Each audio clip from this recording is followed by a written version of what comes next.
तुम्ही एकीकडे यश दे म्हणताय, पण दुसरीकडे महायुतीमध्ये कल्लोळ सुरू आहे तुमच्या निवडणुकी माध्यमातून की सुनील तटकरेंनी मुख्यमंत्र्यांना अशी मागणी केलेली आहे की विजय शिवतारेंना समज द्यावी. कसं बघताय? एक लक्षात घ्या, महायुतीमध्येच मी आहे. महायुतीचा हेतू जो आहे तो ठीक आहे. इथली लढाई आमची वेगळी आहे, ही स्थानिक लढाई आहे. जा ना, आपण कुठच्याही गावामध्ये जा आणि प्रत्येक सर्वसामान्य माणसाला विचारा, प्रत्येकजण हेच बोलत होता, पवार वर्सेस पवार.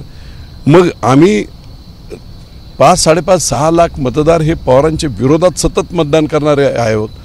त्यांनी कोणाला मतदान करायचं? आणि त्यामुळे प्रचंड असा रोष लोकांचा होता. अजितदादांवर तर प्रचंड रोष आहे. सर्वसामान्य शेतकरीसुद्धा त्यांचं बोलणं, त्यांचं ज्याला बोलतात ना की तो आवडत नाही लोकांना अशा प्रकारचं नेचर. त्याच्यामुळे त्यांच्या विरोधात जाणारच होते. लोकांनी असं ठरवलं होतं की बाबा आता दोघांची जेव्हा हे चालली होती त्यावेळेस मग हरकत नाही, अजित पवारांना मत देण्यापेक्षा आणि अशा शक्तीला मत देण्यापेक्षा किंवा अशा लोकांना अडचणीत आणणाऱ्या लोकांना मत देण्यापेक्षा आपण सुप्रियाताईंना देऊ.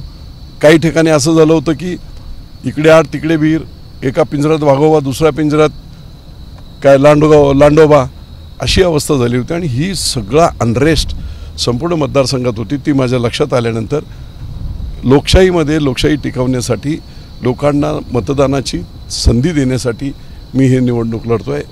त्यामुळे महायुतीमध्ये हलकल्लोळ वगैरे असं नाही, ही स्थानिक स्तरावरची लढाई आहे. आणि मी तर असं म्हणतो आहे ना की मी लढणार ते सुद्धा नमो विचार मंच या शीर्षकाखाली. आम्ही भाजपच्या विरोधातही आम्ही नरेंद्र मोदी हेच पंतप्रधान तिसऱ्यांदा झाले पाहिजे. ते देशाची धुरा त्यांच्याकडेच सुरक्षित आहे. देश पुढे जगामध्ये जाईल, विश्वगुरू होईल. असं सगळं असताना एका 400 पार आहे, एका सीटमधून काय मोठं हे होणार आहे. पण जो हेतू आहे, जर देवाने साथ दिली तर एक नाही परंतु दोघांची जी वाईट प्रवृत्ती आहे ती दोन्ही संपून जाईल आणि माझा विजय होईल. नियतीच्या मनात काय दडलं माहीत नाही, घडतो तो माणूस आणि घडविते ती नियती. त्यामुळे निश्चितपणे काळच या गोष्टीचं उत्तर देईल. एबीपी माझा, उघडा डोळे बघा नीट.